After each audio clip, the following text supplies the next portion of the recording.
Saudara, klausul Gubernur Jakarta diangkat Presiden di rancangan undang-undang dikritik, di mana Istana Kepresidenan juga tunggu masukan masyarakat untuk bahas klausul tersebut. Dan informasi ini sekaligus menutup Kompas siang hari ini. Saudara, saya Paskali Siswari. Dan saya Francisco Donasiano, pamit undur diri. Terima kasih dan sampai jumpa.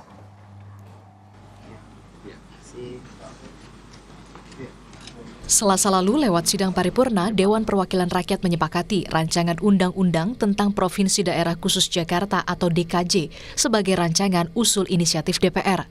Tapi rancangan ini tidak bulat disetujui 9 fraksi. Ada 1 dari 9 fraksi di DPR yang menolak rancangan diajukan, yakni Partai Keadilan Sejahtera.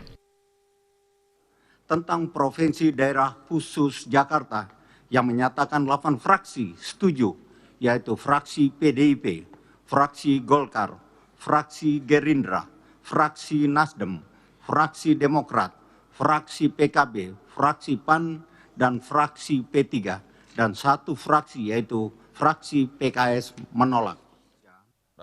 Alasannya tak setuju dengan pasal yang mengatur gubernur dan wakil gubernur DKJ ditunjuk oleh Presiden. Klausul tersebut menunjukkan pemerintah alergi dengan demokrasi. Partai Keadilan Sejahtera menolak rancangan Undang-Undang Daerah Khusus Jakarta. Bukan cuma waktu yang mepet, tetapi klausul atau pasal yang ada tidak sesuai dengan semangat demokrasi. Khususnya pasal 10 di mana gubernur dan wakil gubernur diangkat oleh Presiden. Kami bisa bersetuju bahwa DKI atau Daerah Khusus Jakarta adalah otonomi 1 tingkat. Cuma milih DPR provinsi dan gubernur. Tapi kalau gubernurnya diangkat, berarti itu mengebiri hak demokrasi warga Jakarta. Dari Harian Kompas disebutkan bahwa di pasal 10 ayat 2 rancangan tersebut dinyatakan gubernur dan wakil gubernur ditunjuk, diangkat, dan diberhentikan Presiden. Perdebatan soal rancangan untuk wilayah Jakarta sebetulnya lantaran ada ibu kota negara Nusantara yang sudah disetujui elit politik lewat undang-undang. Sementara tak mungkin ada 2 ibu kota di satu negara. Secara de jure sebetulnya kita ini sekarang punya ibu kota, 2 ibu kota negara. 1 ibu kota yang nanti di Kalimantan Timur, Pasir Penajam Utara, itu juga sudah ada undang-undangnya. Nah, kemudian 1 lagi undang-undang ibu kota khusus, daerah khusus ibu kota Jakarta. Makanya segera harus kita buang ibu kotanya supaya kita punya ibu kota itu cuma hanya 1. Karena itu makanya DPR mengambil inisiatif ya untuk mengajukan undang-undang ini atau memperbaiki undang-undang ini. Nah, diusulkan namanya daerah khusus Jakarta.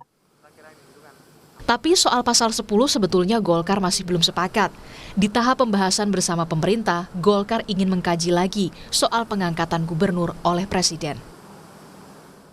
Nah, soal isinya saya kira ini masih sangat terbuka ya dari draft yang disampaikan. Karena kemarin itu kan draft undang-undangnya yang buat Balik ya, Badan Legislatif. Kemudian diusulkan menjadi rancangan undang-undang inisiatif DPR. Masih bisa kemungkinan berubah soal yang gubernur wakil gubernur itu ditunjuk Presiden ya? Ya, kami juga dari fraksi Partai Golkar belum setuju tentang itu ya. Belum setuju, tidak setuju atau gimana tuh? Ya, kami sedang mengkaji ya. Nah, untuk tahap selanjutnya, pembahasan terbuka yang bisa dilihat masyarakat yang menentukan bagaimana sebaiknya kepala pemerintahan daerah khusus Jakarta ini dibentuk. Istana Kepresidenan juga masih menunggu surat resmi undangan DPR untuk membahas rancangan soal Jakarta.